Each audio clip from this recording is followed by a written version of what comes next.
Hello friends, welcome back to Anvesha channel. आज हम लोग पढ़ेंगे हिंदी आलोचना का विकास। ठीक है, तो इस टॉपिक को हम लोग पूरे विस्तार से पढ़ेंगे। ठीक है, क्योंकि जो हमारा यूजीसी नेट का सिलेबस है उसमें ये टॉपिक है, तो इस टॉपिक को हम लोग पूरे विस्तार से पढ़ेंगे। ठीक है, हिंदी आलोचना का विकास। ठीक है, इसको पढ़ने के बाद प्रमुख आलोचक और जो उनके द्वारा रचित आलोचना है, ठीक है, उसको भी पूरे विस्तार से पढ़ेंगे। ठीक है, चलिए आइए पढ़ना स्टार्ट करते। देखिए, आलोचना शब्द लुच धातु से बना है।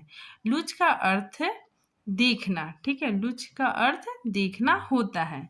इसीलिए किसी वस्तु या कृति की सम्यक व्याख्या, उसका मूल्यांकन आदि करना ही आलोचना है। ठीक है, फिर आगे देखिए, हिंदी आलोचना की शुरुआत 19वीं सदी के उत्तरार्ध में भारतेंदु युग से मानी जाती है। ठीक है, फिर आगे देखिए, आलोचना को समीक्षा, ठीक है, समीक्षा भी कहा जाता है और समीक्षा का अर्थ सम्यक निरीक्षण है। ठीक है, तो देखिए यहाँ पे आप लोग कंफ्यूज मत कीजिएगा।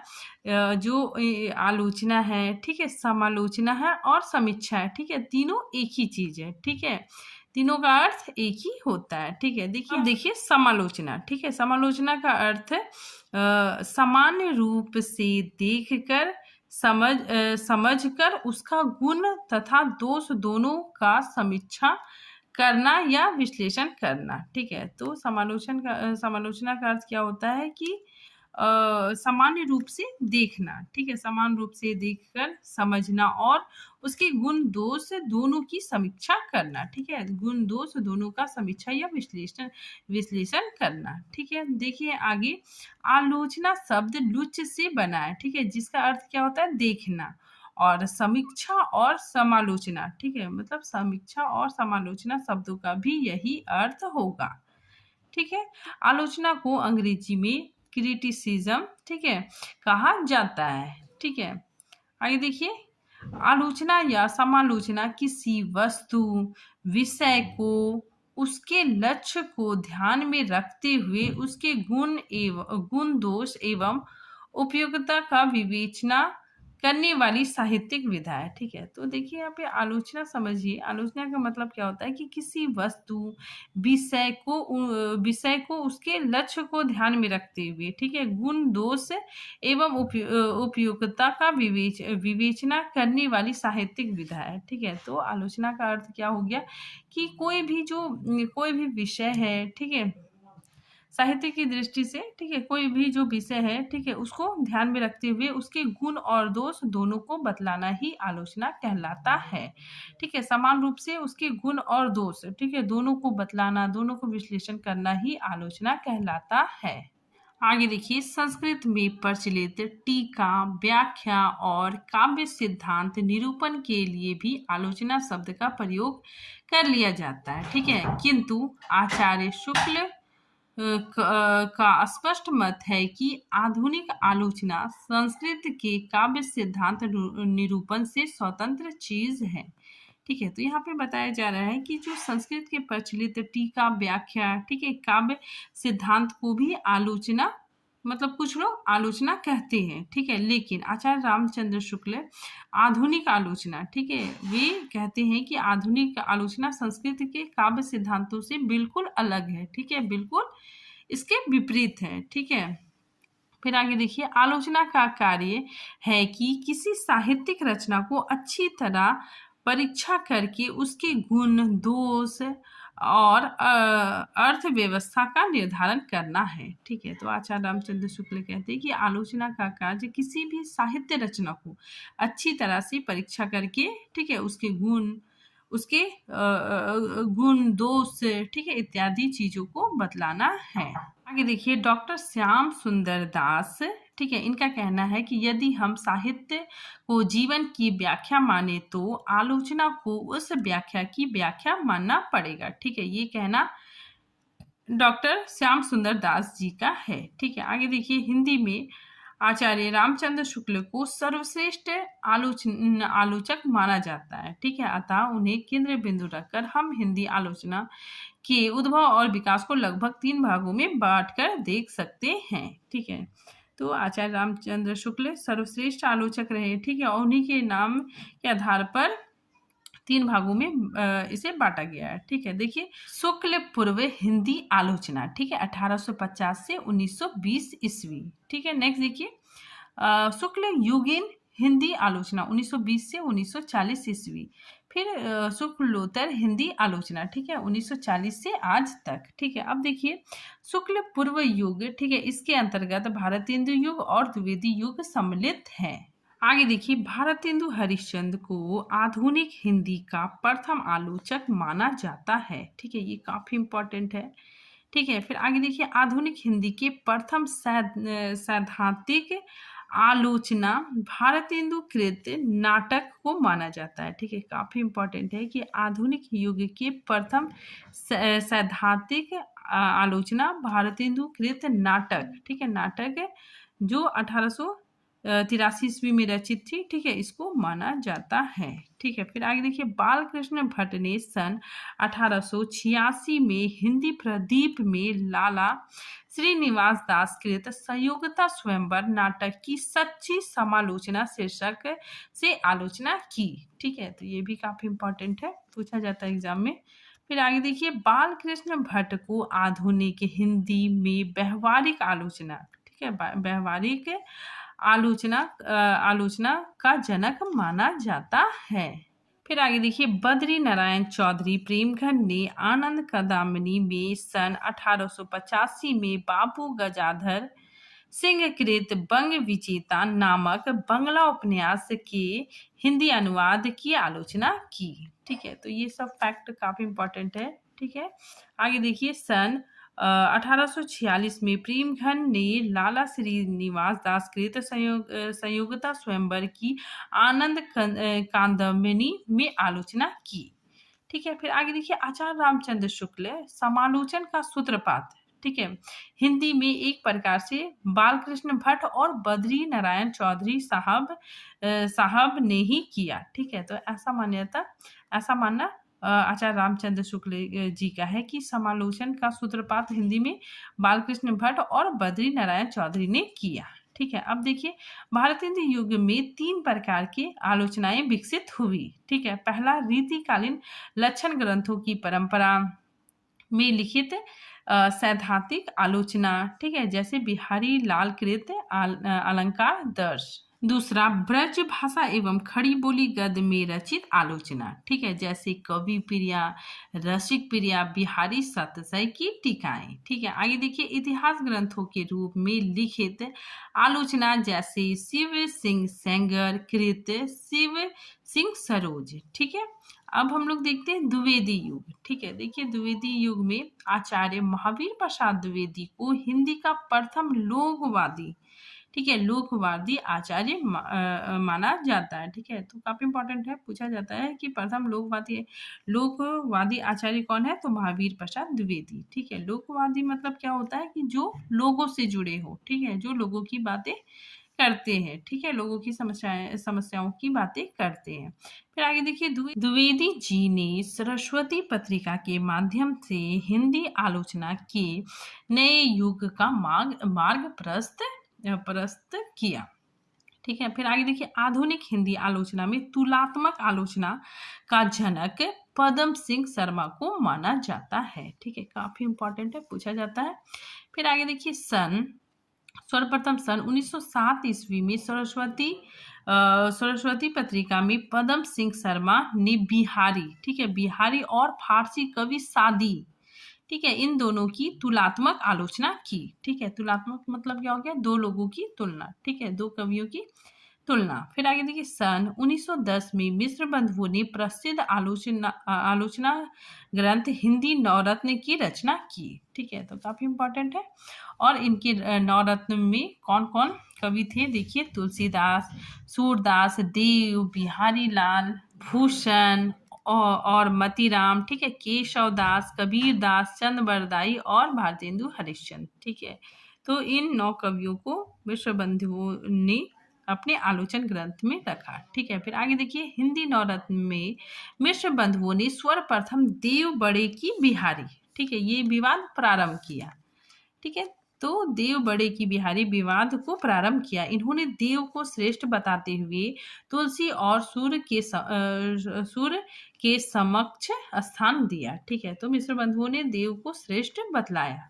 ठीक है, फिर आगे देखिए, देव बड़े की बिहारी विवाद में भाग लेने वाले आलोचक और कृतियां। ठीक है, तो देखिए, देव बड़े बिहारी विवाद में भाग लेने वाले आलोचक, ठीक है, और उसकी आलोचना। ठीक है, देखिए, इधर आलोचक है, इधर उनके द्वारा रचित आलोचना है। ठीक है, और इन लोगों ने किसे बड़ा माना, ठीक है, उसको दिया हुआ है। ठीक है, देखिए, पढ़ते हम लोग। पदम सिंह शर्मा, ठीक है, इन्होंने लिखा बिहारी सतसई, ठीक है, तुलनात्मक अध्ययन 1918 ईस्वी में। ठीक है, और इन्होंने बिहारी को बड़ा माना। ठीक है, फिर नेक्स्ट देखिए, कृष्ण बिहारी मिश्र, ठीक है, इनके द्वारा रचित आलोचना देव और बिहारी। ठीक है, इसमें इन्होंने देव को श्रेष्ठ माना। फिर नेक्स्ट देखिए, लाला भगवान दीन, ठीक है, इन्होंने बिहारी और देव नाम से आलोचना लिखा। ठीक है, और इन्होंने बिहारी को श्रेष्ठ बताया। ठीक है, फिर आगे देखिए, महावीर प्रसाद द्विवेदी इस युग के सर्वाधिक महत्वपूर्ण आलोचक है। ठीक है, और समालोचन समुच्चय, ठीक है, काफी इंपॉर्टेंट है, समालोचन समुच्चय नामक शीर्षक से अपनी 20 समालोचनाओं का संकलन महावीर प्रसाद द्विवेदी ने सन 1930 ईस्वी में प्रकाशित किया। ठीक है, फिर आगे देखिए, उनकी भाषायिक आलोचनाओं ने खड़ी बोली और ब्रज के भाषायिक द्वंद्व को समाप्त करने में महत्वपूर्ण भूमिका निभाई। यहाँ पे देखिए फ्रेंड्स, हम लोग द्विवेदी युग ही पढ़ रहे हैं। ठीक है, तो महावीर प्रसाद द्विवेदी की प्रमुख रचनाएं, ठीक है, देखिए, नैषध चरित चर्चा, ठीक है, हिंदी कालिदास की समालोचना, कालिदास की निर्कुशता, आलोचना जली, समालोचन समुच्चय और साहित्य लाभ। ठीक है, तो ये महावीर प्रसाद द्वारा रचित आलोचना है। ठीक है, फिर आगे देखिए, पोप की ऐसे ऑन क्रिटिसिज्म का हिंदी अनुवाद बाबू जगन्नाथ दास रत्नाकर ने समालोचना दर्श नाम से किया। ठीक है, ये भी काफी इंपॉर्टेंट है। फिर आगे देखिए, लाला भगवान दीन, ठीक है, इनके द्वारा रचित आलोचना व्यंग्यार्थ मंजूषा और अलंकार मंजूषा है। देखिए, श्याम सुंदर दास की प्रमुख आलोचनात्मक रचनाएं। ठीक है, देखिए, साहित्यालोचन, ठीक है, 1922 ईस्वी, भाषा विज्ञान, ठीक है, 1923 ईस्वी, हिंदी भाषा का विकास 1924 ईस्वी, हिंदी भाषा और साहित्य, रूपक रहस्य, ठीक है, काफी इंपॉर्टेंट है, 1931 ईस्वी, भाषा रहस्य 1935 ईस्वी। ठीक है, अब हम लोग पढ़ते हैं शुक्ल युग। ठीक है, शुक्ल युग विशुद्ध आलोचना। ठीक है, देखिए, शुक्ल युग को विशुद्ध आलोचना का युग भी कहा जाता है। ठीक है, फिर आगे देखिए, आचार्य रामचंद्र शुक्ल की प्रथम सैद्धांतिक आलोचना काव्य में रहस्य, ठीक है, काफी इंपॉर्टेंट है, काव्य में रहस्य 1929 ईस्वी, ठीक है, निबंध को माना जाता है। ठीक है, तो काफी इंपॉर्टेंट है कि आचार्य रामचंद्र शुक्ल की प्रथम सैद्धांतिक आलोचना काव्य में रहस्यवाद है। देखिए, आचार्य रामचंद्र शुक्ल की आलोचनात्मक कृतियां। ठीक है, तो आचार्य रामचंद्र शुक्ल काफी श्रेष्ठ आलोचक कार्य है। ठीक है, तो देखिए, इनके द्वारा रचित प्रमुख आलोचनात्मक कृतियां गोस्वामी तुलसीदास, ठीक है, 1923 ईस्वी, भ्रमर गीत सार 1925 ईस्वी, जैसी ग्रंथावली 1924 ईस्वी, रस मीमांसा, ठीक है, रस मीमांसा सैद्धांतिक आलोचना है। ठीक है, फिर आगे देखिए, आचार्य रामचंद्र शुक्ल को हिंदी का पथिकृत आचार्य कहा जाता है। ठीक है, ये भी काफी इंपॉर्टेंट है। आचार्य शुक्ल ने आलोचना के क्षेत्र में विरोधों का सामंजस्य सिद्धांत का प्रवर्तन किया। ठीक है, काफी इंपॉर्टेंट है। फिर आगे देखिए, आचार्य शुक्ल ने अंग्रेजी में निम्नलिखित रचनाओं का हिंदी में अनुवाद किया। ठीक है, देखिए, ये अंग्रेजी में लिखा हुआ है। ठीक है, इसका इन्होंने हिंदी में अनुवाद किया। ठीक है, तो देखिए इधर अनुवाद है, ठीक है, इधर मूल रचना है और फिर इधर मूल लेखक है।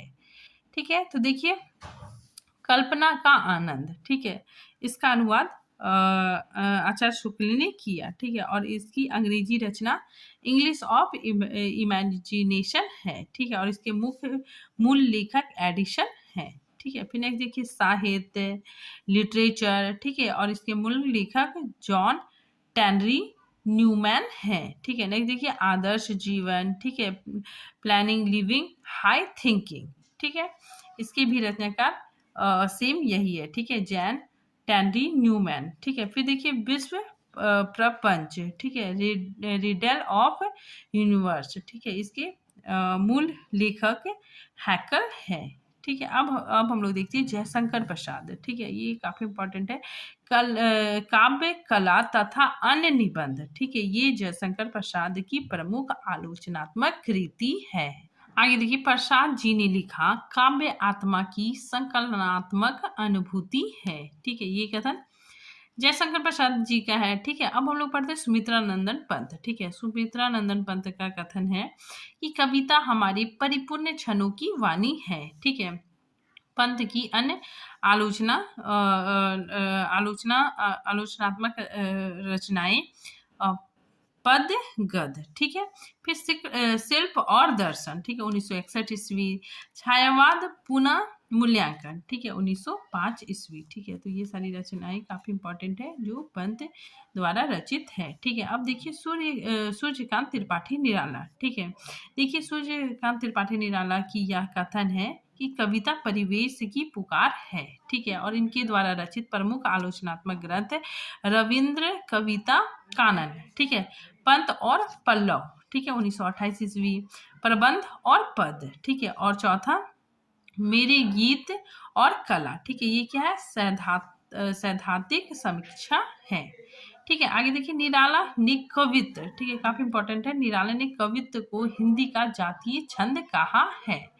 ठीक है, अब देखिए आचार्य रामचंद्र शुक्ल के अनुवर्ती अन्य आलोचना एवं आलोचक। ठीक है, देखिए रामचंद्र शुक्ल की जैसे ही अन्य आलोचक, ठीक है, और उनकी आलोचना। ठीक है, देखिए कृष्ण शंकर शुक्ल, ठीक है, इनके द्वारा रचित आलोचक केशव की काव्य कला, ठीक है, कविवर रत्नाकर। ठीक है, नेक्स्ट देखिए विश्वनाथ प्रसाद मिश्र द्वारा रचित रचना काव्यांग कौमुदी। ठीक है, काफी इंपॉर्टेंट है। बिहार की वाग विभूति, ठीक है, और बिहारी वार्ड में विमर्श गोसाई। ठीक है, नेक्स्ट रामचंद्र शुक्ल का प्रसाद की नाट्य कला, ठीक है, ब्रज रत्न दाई का हिंदी नाट्य साहित्य, ठीक है, जनार्दन मिश्र, ठीक है, इनका विद्यापति। ठीक है, फिर आगे देखिए अखोरी गंगा प्रसाद की रचना पद्माकर की काव्य साधना। ठीक है, फिर भुवनेश्वर नाथ मिश्र का मीरा की प्रेम साधना। ठीक है, काफी इंपॉर्टेंट है। फिर नेक्स्ट देखिए गिरजा दत्त शुक्ल का महाकवि हरिओद और गुप्त जी की काव्य धारा। ठीक है, फिर आगे देखिए रामनाथ सुमन का प्रसाद जी का काव्य कला। ठीक है, और राम कुमार वर्मा का कबीर का रहस्य, हरिओद का कबीर वचनावली की आलोचना। ठीक है, हिंदी भाषा और साहित्य का विकास। ठीक है, अब देखिए शुक्ल युगीन आलोचक एवं उसकी रचनाएं। ठीक है, देखिए शुक्ल जी के प्रमुख आलोचक एवं उनकी रचनाएं। ठीक है, सबसे पहले जगन्नाथ प्रसाद भानु, ठीक है, इनके द्वारा रचित आलोचना सर रस रत्नाकर। ठीक है, फिर अलंकार दर्शन। ठीक है, फिर गुलाब राय द्वारा रचित नवरस सिद्धांत और अध्ययन। ठीक है, 1946 ईस्वी। काव्य के रूप 1947 ईस्वी। रामशंकर शुक्ल रसाल का अलंकार पीयूष। नाटक दर्पण। ठीक है, आलोचना दर्श। किशोरी दास वाजपेयी का रस और अलंकार। ठीक है, कन्हैया लाल गुप्त का चरित्र चित्रण। ठीक है, पदुम लाल पुन्नालाल बख्शी का विश्व साहित्य। ठीक है, और विश्व साहित्य विमर्श। आगे देखिए सेठ गोविंद दास का नाट्य कला मीमांसा। पुरुषोत्तम लाल का आदर्श और यथार्थ, ठीक है। विनोद शंकर व्यास का कहानी कला, ठीक है। आगे देखिए लक्ष्मी नारायण सुधांशु का काव्य में अभिव्यंजनावाद, ठीक है। जीवन के तत्व और काव्य के सिद्धांत, ठीक है। फिर आगे देखिए डॉक्टर राम कुमार वर्मा का साहित्य शास्त्र, ठीक है, और साहित्य समालोचन, ठीक है। अब देखिए शुक्लोत्तर युग, ठीक है, मतलब शुक्ल जी के बाद का युग, शुक्ल जी के बाद के युग के प्रमुख आलोचक, ठीक है। देखिए आचार्य शांति प्रिय द्विवेदी, ठीक है, ये प्रभाववादी समीक्षक थे और इनकी प्रमुख समीक्षा कृति सामायिक, ठीक है, हमारे साहित्य निर्माता और संचारनी है, ठीक है। नेक्स्ट देखिए आचार्य नंद दुलारी वाजपेयी, ठीक है, आचार्य नंद दुलारी वाजपेयी जी काफी इंपॉर्टेंट है, ठीक है, क्योंकि इनसे क्वेश्चन एग्जाम में आते हैं, ठीक है। तो देखिए आचार्य नंद दुलारे वाजपेयी, ठीक है, समन्वयशील, ठीक है, स्वच्छंदतावादी और सौठतावादी आलोचक थे, ठीक है। मतलब ये मतलब तीन प्रकार, ठीक है, तीन प्रकार के आलोचक रहे हैं। अब देखिए इनके द्वारा रचित प्रमुख आलोचनात्मक कृतियां, ठीक है। देखिए हिंदी साहित्य 20वीं शताब्दी, ठीक है, जयशंकर प्रसाद, प्रेमचंद, आधुनिक साहित्य महाकवि सूरदास, महाकवि निराला, नई कविता कवि सुमित्रा नंदन पंत, रस सिद्धांत साहित्य का आधुनिक युग, आधुनिक साहित्य सृजन और समीक्षा, ठीक है, रीति और शैली, नया साहित्य नए प्रश्न। अब देखिए डॉक्टर नगेंद्र, ठीक है, ये रसवादी आलोचक थे, ठीक है। देखिए इनकी आलोचना में भारतीय और पाश्चात्य का समन्वयन मिलता है, ठीक है, मतलब भारतीय और पाश्चात्य का समन्वयन देखने को मिलता है, ठीक है। और इनके द्वारा रचित प्रमुख आलोचनात्मक कृतियां सुमित्रा नंदन पंत, साकेत एक अध्ययन, देव और उनकी कविता, रीति काव्य की भूमिका, राम की शक्ति पूजा, निराला की कालजयी कृति, ठीक है, काफी इंपॉर्टेंट है। हिंदी साहित्य की प्रवृत्तियां, शैली विज्ञान, आधुनिक हिंदी कविता की प्रमुख प्रवृत्तियां, भारतीय समीक्षा और आचार्य शुक्ल की काव्य दृष्टि, ठीक है, रस सिद्धांत, नई समीक्षा, नए संदर्भ, कामायनी के अध्ययन की समस्याएं, आधुनिक हिंदी नाटक, भारतीय काव्य शास्त्र की भूमिका, सिया राम गुप्त, भारतीय सौंदर्य शास्त्र की भूमिका, ठीक है, काव्य बिंब और साहित्य का समाज शास्त्र, ठीक है, काफी इंपॉर्टेंट है। अब देखिए आचार्य हजारी प्रसाद द्विवेदी, ठीक है, ये भी काफी इंपॉर्टेंट है।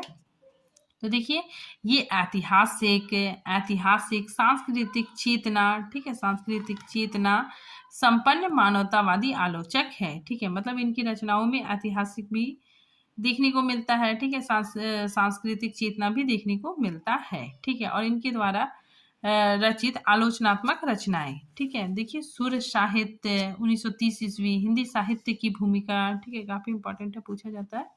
फिर कबीर, हिंदी साहित्य का आदिकाल, सहज साधना, कालिदास की ललित योजना, मध्यकालीन बोध का स्वरूप। अब देखिए शुल्कोत्तर युग के अन्य आलोचक, ठीक है, देखिए डॉक्टर जगन्नाथ शर्मा, ठीक है, इनके द्वारा रचित रचना